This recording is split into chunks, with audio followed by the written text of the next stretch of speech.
ये कहानी है आरव और निशा की। सोचिए, एक कपल जो अपनी जिंदगी की सबसे खूबसूरत याद बनाने निकला था, लेकिन उन्हें क्या पता था कि उनका वो सफर उन्हें एक ऐसे खौफनाक मोड़ पर ले आएगा जिसके बाद उनकी जिंदगी कभी पहले जैसी नहीं रहेगी।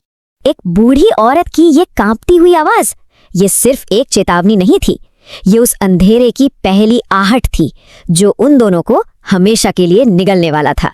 तो आरव एक फोटोग्राफर था जिसे हर पल कैमरे में कैद करने का जुनून था, और निशा एक राइटर जिसे पुरानी वीरान जगहों की कहानियां अपनी तरफ खींचती थी। निशा के जन्मदिन पर उन्होंने एक कैंपिंग ट्रिप प्लान की जहां सिर्फ वो दोनों हों और कोई नहीं। देखिए, एक को दुनिया की खूबसूरती कैद करनी थी तो दूसरे को अंधेरे के राज खींचते थे, और शायद यही वजह थी कि वो दोनों उस दहलीज पर पहुंच गए जिसे उन्हें कभी पार नहीं करना चाहिए था। सफर में करीब 2 घंटे ही हुए थे कि वो रुधिरपुर नाम के एक गांव में पहुंचे, और वहां कदम रखते ही एक अजीब सी, एक अनकही सी बेचैनी ने उन्हें घेरना शुरू कर दिया। अब जरा सोचिए, शाम के 6 बजे ही पूरा गांव एकदम वीरान, हर घर के बाहर अजीब सी मशालें जल रही हैं, हर दरवाजा खून से रंगा हुआ और उन पर लिखे हैं अजीब से मंत्र। मतलब ये किसी गांव जैसा नहीं बल्कि एक जेल जैसा लग रहा था जहां हर कोई किसी खौफ से छिपकर बैठा हो। आरव जैसे ही इस डरावने नजारे को अपने कैमरे में कैद करने लगा, एक कांपती हुई आवाज ने उसे रोक दिया। आरव कुछ पूछ पाता, कुछ समझ पाता, उससे पहले ही वो औरत पलक झपकते ही हवा में गायब हो गई। आरव के दिल में दहशत और दिमाग में हजारों सवाल छोड़कर वो घबराकर जैसे ही कार की तरफ पलटा, उसका दिल एक पल के लिए जैसे धड़कना ही बंद हो गया। निशा कार में नहीं थी। वो अंधेरे में एक दूल्हे का हाथ थामे जा रही थी जिसके हाथ से खून टपक रहा था। वो बुरी तरह डर चुके थे। उस गांव से जितनी दूर जा सकते थे चले गए और कैंप लगाने की तैयारी करने लगे, उस मंजर को भूलने की कोशिश में। लेकिन खौफ तो असल में अब शुरू होने वाला था। उस रात कैंप की आग के पास बैठे हुए आरव ने निशा की एक फोटो ली, और जैसे ही उसने कैमरे की स्क्रीन पर नजर डाली, उसके रोंगटे खड़े हो गए। फोटो में निशा के ठीक पीछे वो ही दूल्हा खड़ा था। हर नई तस्वीर के साथ वो और करीब आता जा रहा था।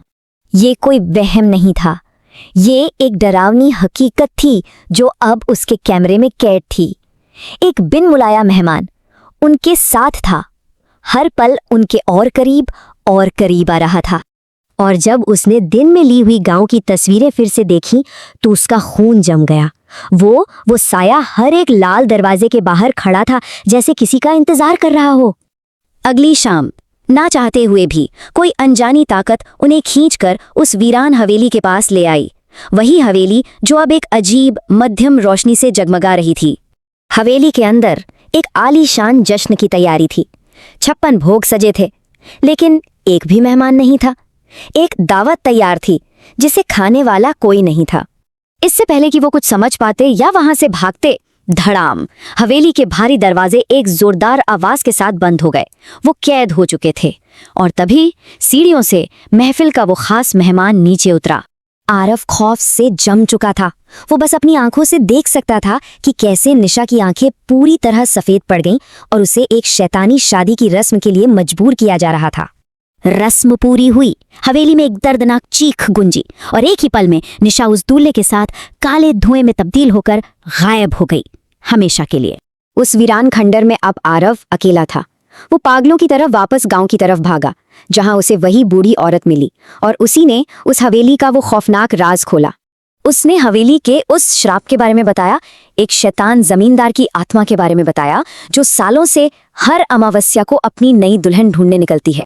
और उन दोनों की सबसे बड़ी बदनसीबी यही थी कि वो ठीक उसी रात वहां पहुंचे थे। वो अमावस्या की ही रात थी, और यही उस श्राप की भयानक सच्चाई थी। एक ऐसी हकीकत जिसने आरव को तो जिंदा छोड़ दिया, पर उसे हमेशा के लिए उसी अंधेरी हवेली की यादों में कैद कर दिया।